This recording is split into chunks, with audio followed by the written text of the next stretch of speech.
Happy Monday, everyone. It is me, Mrs. Leahy, with my coffee and a new and fun assignment for you. So let's dig right in.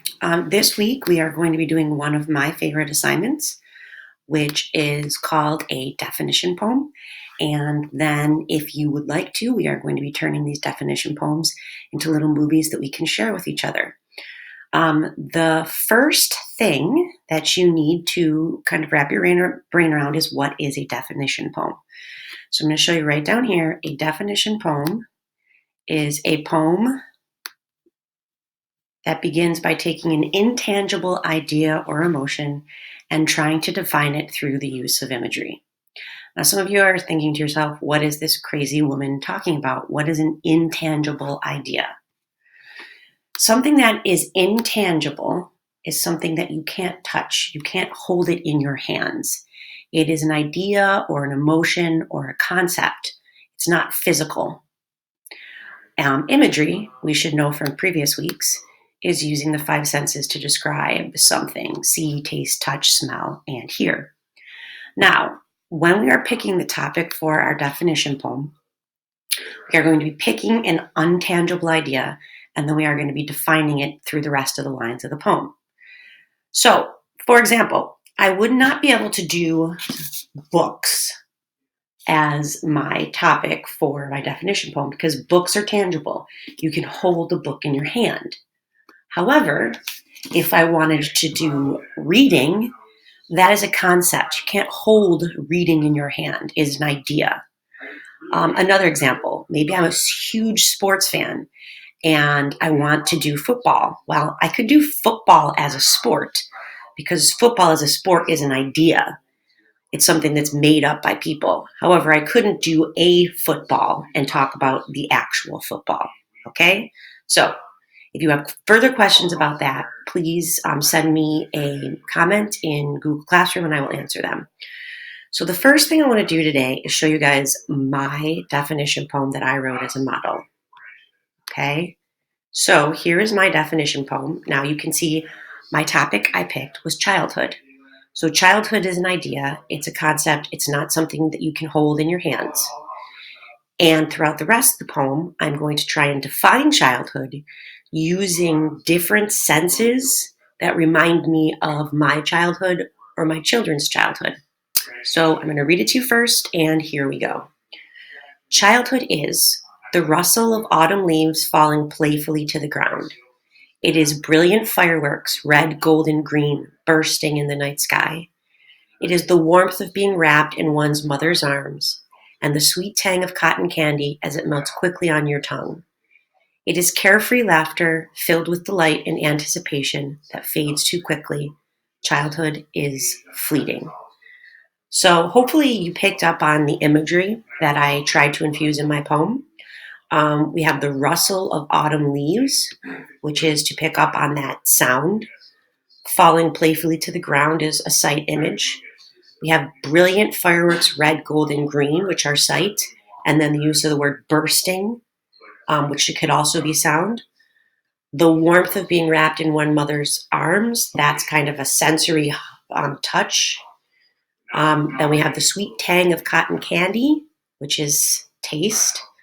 Carefree laughter, which is sound. And then the last line of the poem is what I'm defining again. The word is, and then a one-word adjective. Okay? So that's the model for this.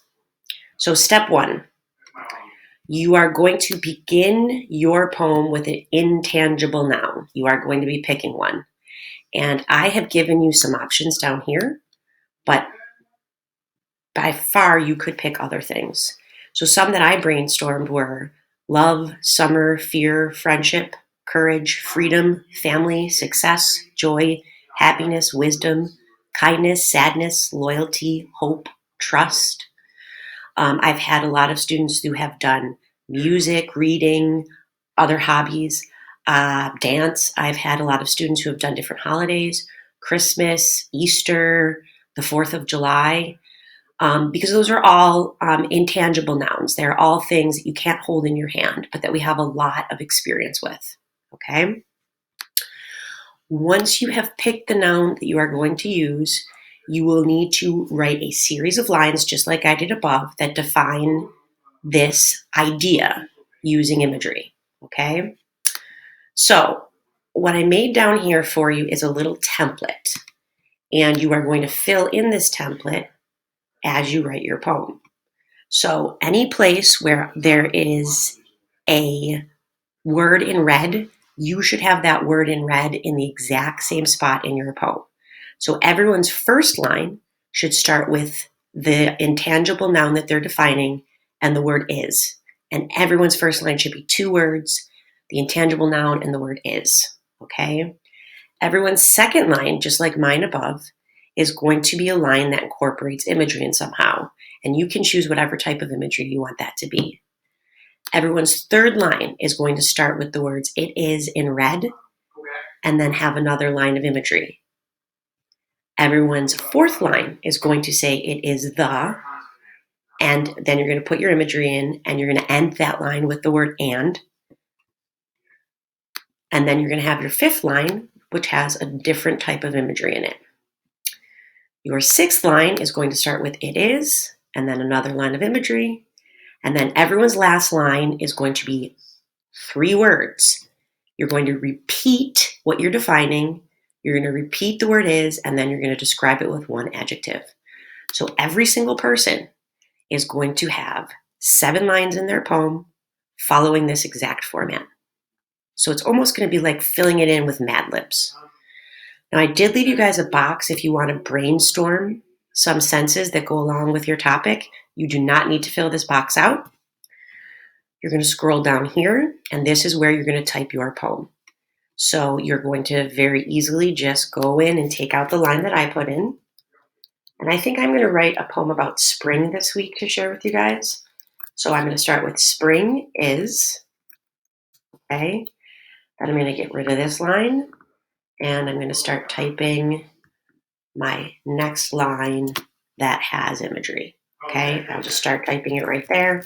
Please do not type nonsense like me. And then I'm just going to keep doing this throughout the poem, leaving whatever is in red, okay? And putting my own information in there. So remember, you really want to pack it filled with imagery. We want to be able to see, hear, taste, touch, smell your poem by the time you are done with it. And again, if you have any questions, please leave me a private comment, and I will be happy to answer those for you. So good luck with your definition poems. If you want to leave me a private comment with your topic before you start writing the poem, I can let you know if I think it sounds good.